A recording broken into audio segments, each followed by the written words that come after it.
For advertisement, call 8125893028. Our Gmail maxtvtelugu@gmail.com. ద్విముఖి Rudrakshi. ఈ ద్విముఖి రుద్రాక్షకి చంద్రుడు అధిపతి, ఏకముఖి రుద్రాక్షకి రవి అధిపతి. మరైతే దీన్ని ఎవరు ధరించాలి అంటే చంద్రుడు మనఃకారకుడు. మనఃకారకుడైనటువంటి చంద్రుడు అన్యోన్య దాంపత్యానికి ప్రతీక. ఎవరైతే భార్యాభర్తలు ఇద్దరు కొట్టుకుంటూ ఉంటారో అటువంటి వాళ్ళంతా కూడా మనం అనుకూలమైనటువంటి దాంపత్యం కలగడం కోసం, వాళ్ళల్లో ప్రేమ ఉద్భవించడం కోసం ఈ యొక్క ద్విముఖి రుద్రాక్ష పనిచేస్తుంది. మామూలుగా మీకు భార్యాభర్తలు కొన్ని వందల కుటుంబాలు ఉన్నాయి, అంతా కలిసే ఉంటారు, కానీ ఏమండి మాకు మాట్లాడుకుంటున్నాం కానీ ప్రేమ లేదండి అంటూ ఉంటారు. యాంత్రికమైనటువంటి జీవితంలో అనేక రకమైనటువంటి సమస్యల వల్ల మనకి ఈ విధమైనటువంటి భావనలతో జీవన విధానం జరుగుతోంది. ఇవన్నిటిని బ్రేక్ పెడుతూ ఈ రుద్రాక్ష ధారణ ఎవరైతే చేస్తారో అటువంటి వాళ్ళందరికీ కూడా భార్యాభర్తల మధ్య గొడవలు ఆగిపోతాయి, అన్యోన్యమైనటువంటి దాంపత్యం సిద్ధిస్తుంది. చక్కగా ఈ యొక్క పెళ్ళిళ్ళు కానటువంటి వాళ్ళు ఎవరైతే ఉన్నారో అటువంటి వాళ్ళు వివాహాలు కూడా అయిపోవడం జరుగుతుంది. దీనికి మంత్రం ఏంటంటే ఓం నమః శివాయ, ఓం హ్రీం నమః అనేటటువంటిది ఈ యొక్క మంత్రధారణ చేసేటప్పుడు మంత్రము. ఈ మంత్రాన్ని ఎవరైతే ద్విముఖి రుద్రాక్షమాలను ధరించినటువంటి వాళ్ళు ఈ మంత్ర జపం చేసుకోవచ్చు.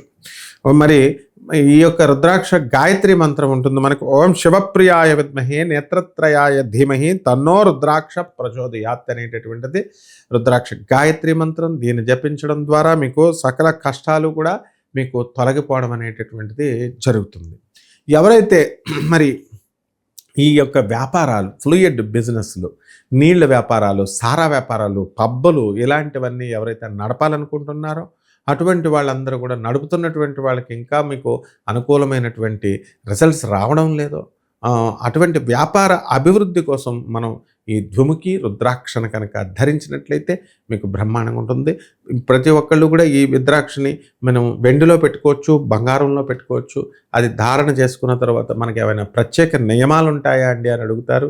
దీనికి బ్రహ్మచర్యం అవలంబించాలని అవసరం లేదు. అలాగే నాన్ వెజిటేరియన్ ఫుడ్ తినొచ్చా అండి, ఇది మాకు ఇది అలవాటు ఉందండి అనేటటువంటి వాళ్ళు ఆ రుద్రాక్షను మెడలో ధరించి మీరు తినొచ్చు, అదేం ప్రాబ్లం కాదు. మరి అలాగే ఈ యొక్క రాత్రులు పడుకునేటప్పుడు గుచ్చుకుంటుంది కాబట్టి మీకు అది ఆ ఒక్క కారణంతోనే మీరు తీసి పెట్టుకుంటే పక్కన పెట్టుకోండి. లేదు చాలామంది అలాగే పడుకొని ఉంటారనమాట. అలాగే ఎవరైతే అనేక రకమైనటువంటి మనశ్శాంతి లేకపోవడం వల్ల అనేకమైనటువంటి సమస్యలు ఎదుర్కొంటారు, ఇది ధరించడం వల్ల మీ తల్లిదండ్రులు, మీ తల్లి ముఖ్యంగా చంద్రుడు తల్లికి చంద్రుడు అధిపతి కాబట్టి ఆ తల్లి, అలాగే మీ మనస్సుకి అధిపతి కాబట్టి ఈ యొక్క చంద్రుడు మనమే హ్యాపీగా ఉంటాం అన్నమాట. కాబట్టి ఈ యొక్క రుద్రాక్ష మాలని మనం ఏం చేయాలా, సోమవారం ధరించాలా. ఏకముఖి రుద్రాక్షని మనము ఆదివారం ధరిస్తాం. ఈ విధంగా ధరించడం ద్వారా మీకు అన్ని కష్టాలు తొలగిపోయి వివాహం కానటువంటి వాళ్ళకి వివాహాలు అవుతాయి. అలాగే అన్యోన్య దాంపత్యం సిద్ధిస్తుంది. శుభమస్తు.